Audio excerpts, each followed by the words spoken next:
যেই প্রাসাদটিতে সম্রাট শাহজাহান বসবাস করত দিল্লিতে, সেই প্রাসাদের জানা অজানা তথ্য নিয়ে আমি থেকে আমি অনন্যা আপনাদের সাথে চলে আসলাম আমার নতুন এই ব্লগটায়। হ্যালো, আসসালামু আলাইকুম এভরিওয়ান, আশা করি আপনারা সবাই ভালো আছেন। দিল্লিতে ঘোরার জন্য একটা গুরুত্বপূর্ণ স্থানই হলো এই লালকেল্লা। এখানে আসলে মূলত মুঘল আমলের ইতিহাস হতে শুরু করে সম্রাট শাহজাহানের ইতিহাস সবকিছুই বিস্তারিত জানা যায়। লালকেল্লা ওল্ড দিল্লিতে অবস্থিত। ইন্ডিয়ানদের জন্য এটার এন্ট্রি ফি হচ্ছে 35 রুপি, আর ফরেন কান্ট্রিদের জন্য এটার এন্ট্রি ফি হচ্ছে 500 রুপি। রবি থেকে মঙ্গলবার সকাল 9:30 থেকে বিকাল 4:30 পর্যন্ত এটি খোলা থাকে। লালকেল্লার যে বিশাল দেয়ালটি আপনারা দেখতে পাচ্ছেন, এটার সাইডে যে পন্ডটা তৈরি করা হয়েছিল, এই পন্ডেই কুমির ছেড়ে রাখা হতো এই লালকেল্লার সুরক্ষার জন্য।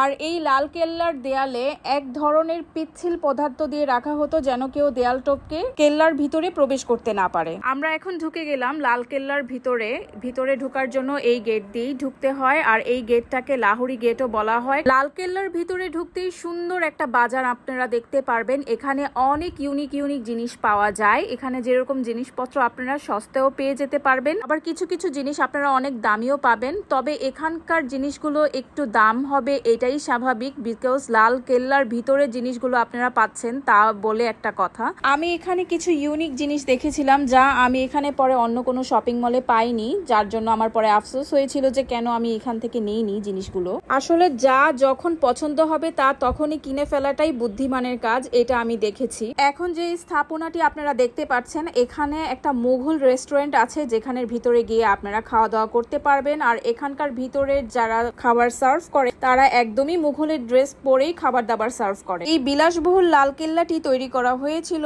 1638 সালে সম্রাট শাহজাহানের বসবাস করার জন্য। তাজমহলের মতো এটি তৈরি করেছিল ওস্তাদ আহমেদ লাহোরি। সম্রাট শাহজাহানের বসবাস করার জন্য স্বর্ণে মোড়ানো প্রাসাদ তৈরি করা হয়েছিল। প্রাসাদ মূলত এখানেই আছে। এখানে আরো ছিল দেওয়ানি আম, যেখানে সম্রাট শাহজাহান আম জনতার সাথে কথা বলতো। আমরা এখন যাচ্ছিলাম সম্রাট শাহজাহানের সেই দেওয়ানি আমটাকে দেখার জন্য। এখান দিয়েই ঢুকতে হয়, এবং দেখুন এখানকার প্রাচীরগুলো কত সুন্দরভাবে তৈরি করা হয়েছিল, যেগুলো এখন ভারত সরকার মেরামত করছে। এই লালকেল্লাটা 2.5 কিলোমিটার জুড়ে বিস্তৃত। এটা এতটাই বিশাল যে এটা আপনাকে দেখতে হলে সকালে আসতে হবে। এখন আমি মূলত দাঁড়িয়ে আছি দেওয়ানে আমে। এখান থেকে সম্রাট শাহজাহান তার আম জনতার সাথে কথা বলতো।